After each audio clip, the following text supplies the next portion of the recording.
Come on. There's all kinds of crazy people like you do. Come after you with the people too.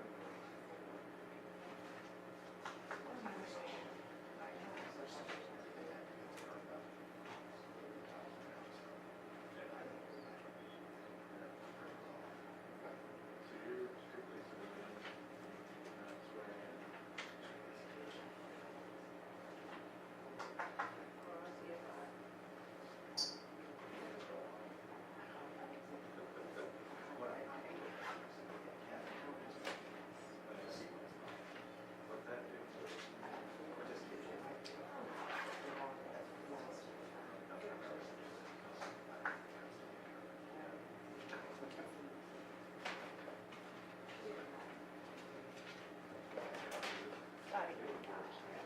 What's that do?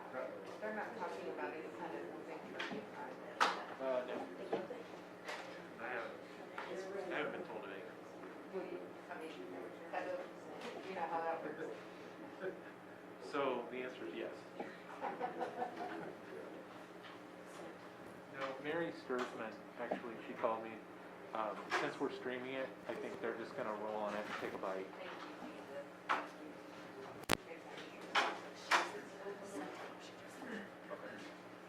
Is everyone all set? Just a heads up, we're going to be taking some questions at the end, so just keep them towards the end. If you don't mind.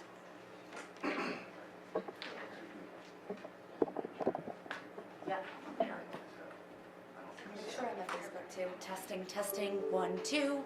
Testing, testing, everyone getting volume. We're all set there too. Great.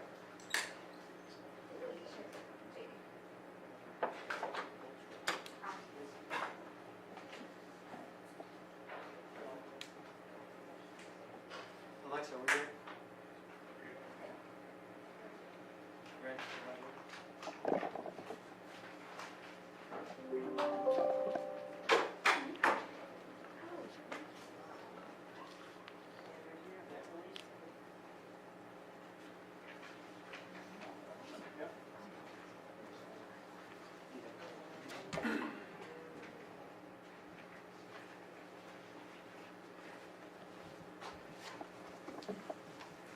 Good morning. We've gathered you here today to discuss a use of force incident involving one of our own officers. I'll begin with a summary of the incident. Chief will then give a statement. We will show you a video, or 2 videos of the incident that was captured on body-worn camera. Finally, the Chief will answer questions, but will not be able to speak about the investigation that is ongoing. I'm Lieutenant Shane Foley, SHANE, FOLEY. As a result of an internal IMPD investigation, Marion County Prosecutor's Office filed charges against IMPD Sergeant Eric Huxley for Level 6 felony official misconduct and Level 6 felony battery with moderate bodily injury. Chief Taylor has also suspended Sergeant Huxley pending a recommendation of termination to the IMPD Civilian Police Merit Board. The suspension is without pay. Here's what we know about the incident that occurred on September 24th of this year. On September 24th, Sergeant Christopher Kibbe conducted an investigation on Monument Circle, assisted by Sergeant Eric Huxley and Officer Matthew Shores. As a result of that investigation, Jermaine Vaughn was placed under arrest for disorderly conduct. Mr. Vaughn was handcuffed in the process of being searched when the video that you will see begins. All 3 officers had body-worn cameras on and were activated. The first video shared will be from the body-worn camera of Officer Matthew Shores. The second video will be from that of Sergeant Christopher Kibbe. The body-worn camera from Sergeant Eric Huxley does not show the use of force. The use of force in the videos we will show you was investigated thoroughly through internal processes of IMPD. Chief Taylor learned of the incident on Wednesday, October 6th, and immediately ordered an internal investigation and a special investigations unit investigation into the incident. A detective with the IMPD Special Investigations Unit filed a probable cause affidavit with the Marion County Prosecutor's Office this past Friday. Again, Sergeant Huxley is suspended without pay pending a recommendation of termination to the IMPD Civilian Police Merit Board. This continues and remains an active internal investigation to include the review of all aspects of use of force reporting, both of which are provided in the press packets we will provide to you, and those general orders are available online. Sergeant Kibbe and Officer Shores have been placed on administrative duties during the internal investigation. Questions about the prosecution should be directed to the Marion County Prosecutor's Office. The FBI and the U.S. Attorney's Office have been advised and consulted about this incident. As with any person charged, Sergeant Huxley should be considered innocent unless and until proven guilty in a court of law. Chief Taylor has ordered a review of past uses of force by all 3 officers involved in this incident and an audit of the uses of force incidents Sergeant Huxley reviewed in his capacity as a supervisor. I'll now turn the podium over to Chief Taylor.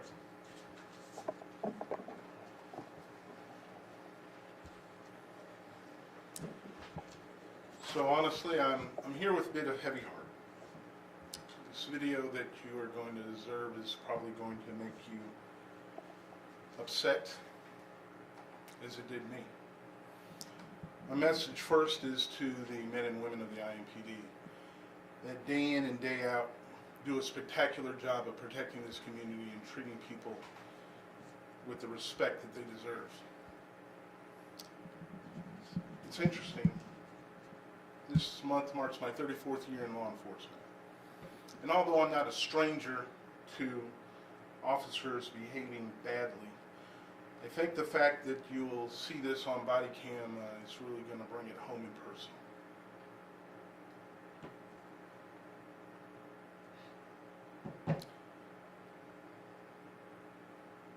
I'm upset.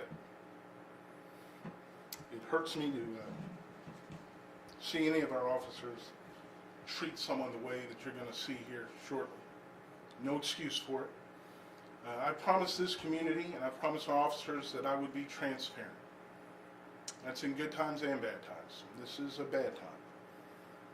But I think the community deserves it.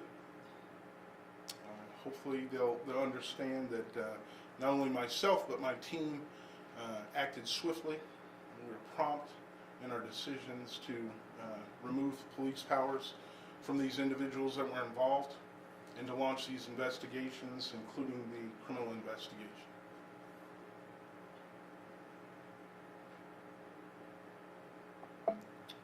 As I said before, transparency is one of those things that we've been striving for. We've done that because we want to build the correct relationship with the community that we need to have.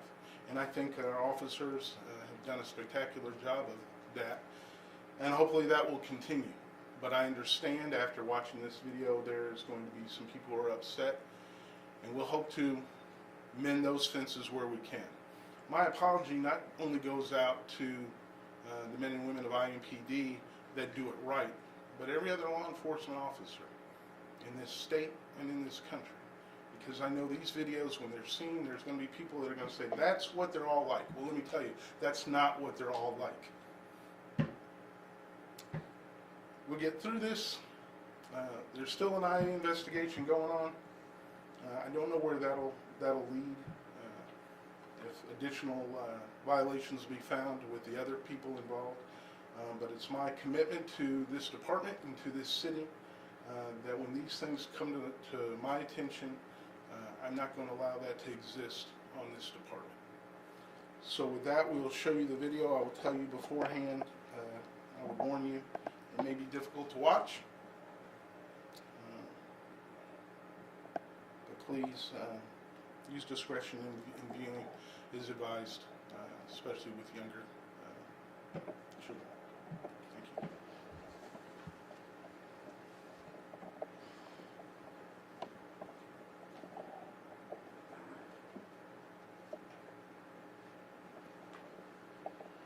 What about you?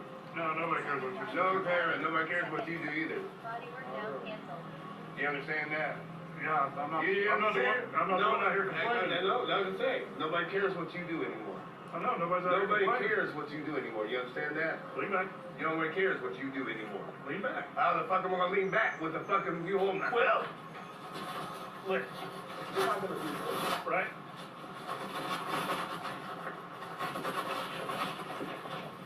We're not gonna do this, right?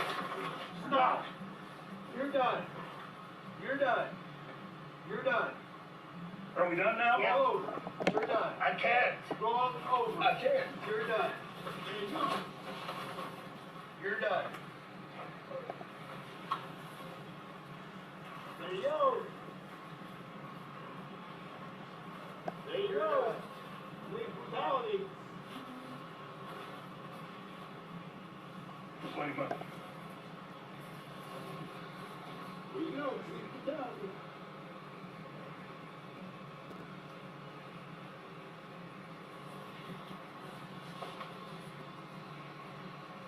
There you go.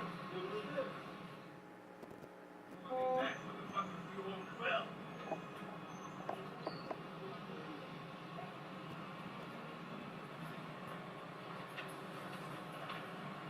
We're not gonna do this, right?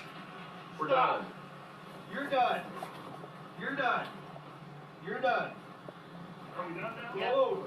You're done. I can't. Roll over. I can't. You're done. There you go. You're done. There you go. There you go. Police brutality. Just wait a minute. There you go. Police brutality.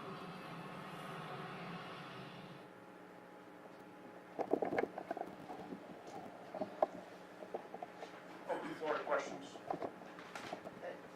So Officer, or Sergeant Huxley, he was the one who kicked the man? Sorry, I didn't know which one of That's the three correct. he was. Yes. Is there a reason why there's no video from Huxley's camera? Was the angle bad or the video doesn't exist?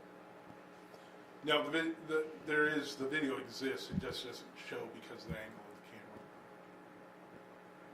And the status of the other two officers, you mentioned whether or not there will be charges filed against them.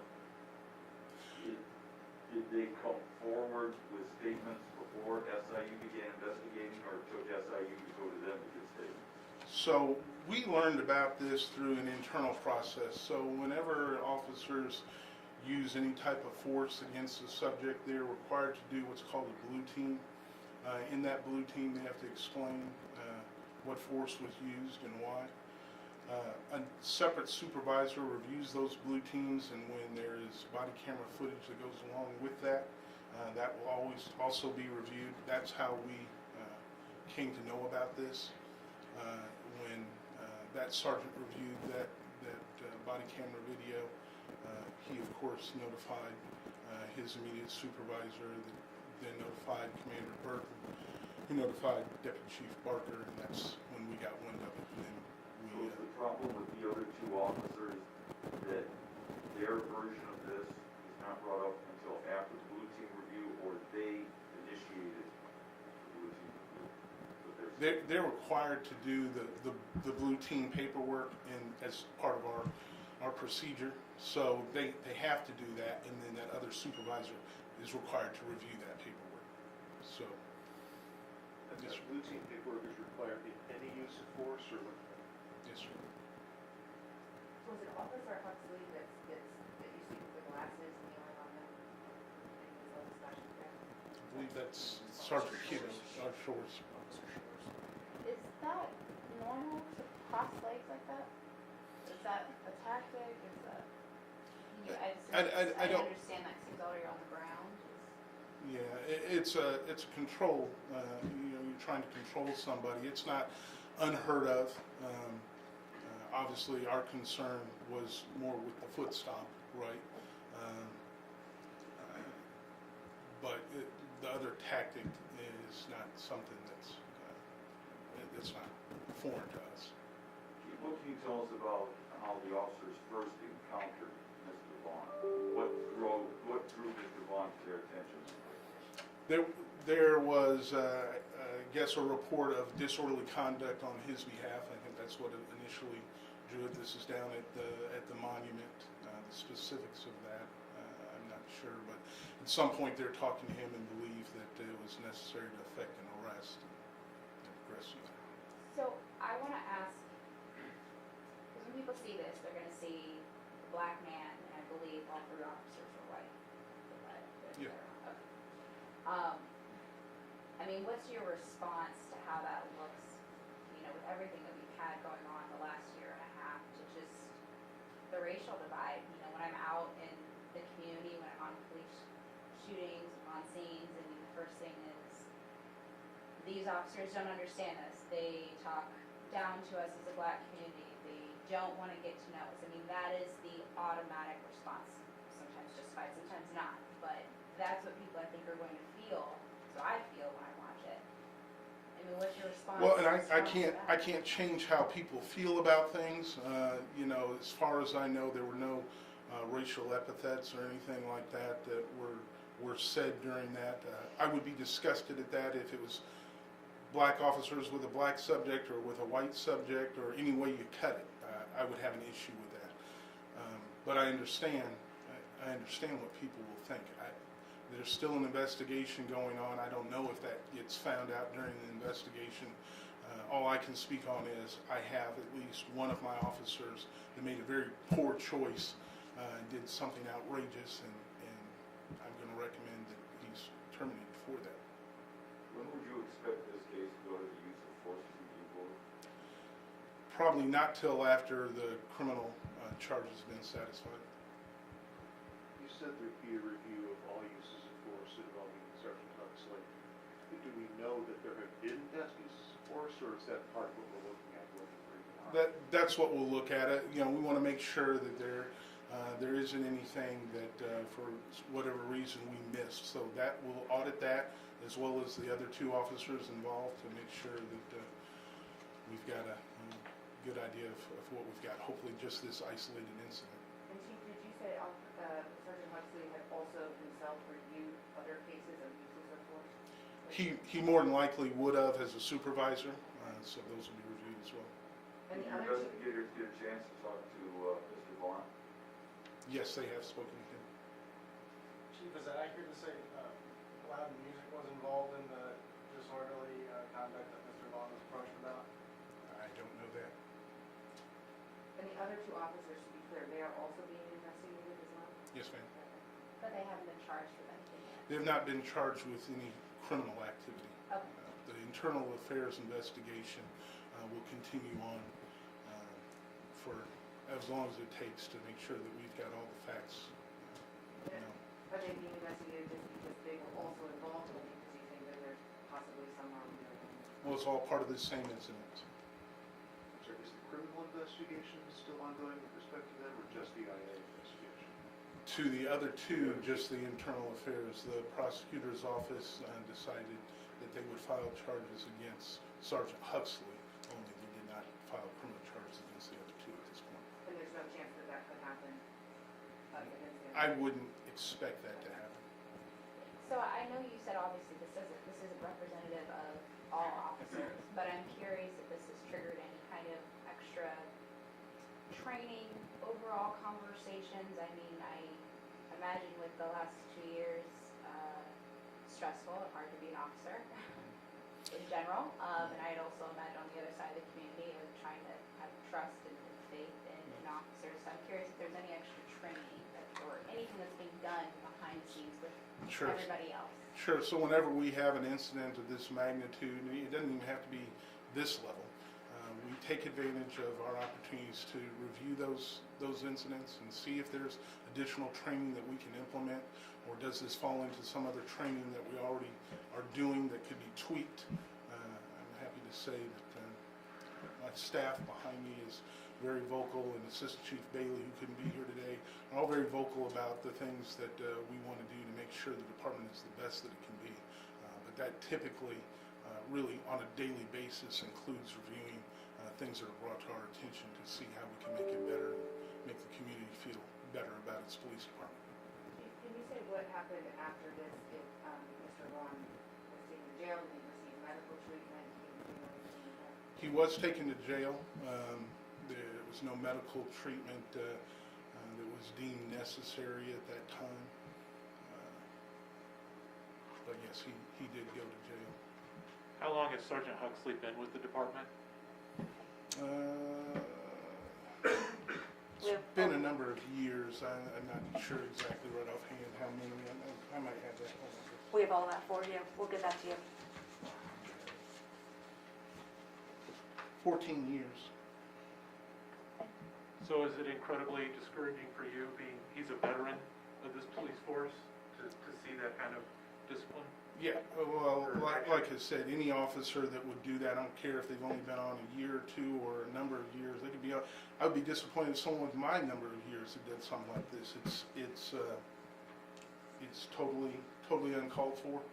And like I said, my hope is that the community understands that when these things come to our attention, we'll deal with them quickly, get those people off the force. But please don't hold that against our men and women that are doing, like I said, a great job for you day in and day out. If you've done a ride-along or if you've seen other video, we have as many videos of officers doing outstanding work as, well, this is just a one-off, right? This is not typical of what we would see. So the officers are out there doing what they should do. It's just unfortunate that one of our own chose to respond the way he did. We'll take one more. The grabbing of the shirt front just before the kick, 2 questions. Is that Sergeant Huxley, and is that also excessive, or is that within protocol? I believe that was Shores that grabbed him. That's part of the internal affairs investigation that will determine whether or not that was excessive. So Shores grabbed the shirt and Shores had him on the ground. Initially took him to the The action, just to understand all the players, Officer or Sergeant Huxley kicks him in the head, right? That's what we see, and that's the, I don't want to say the end of his involvement, but that's the main thing. Correct. There's nothing else. Thank you all.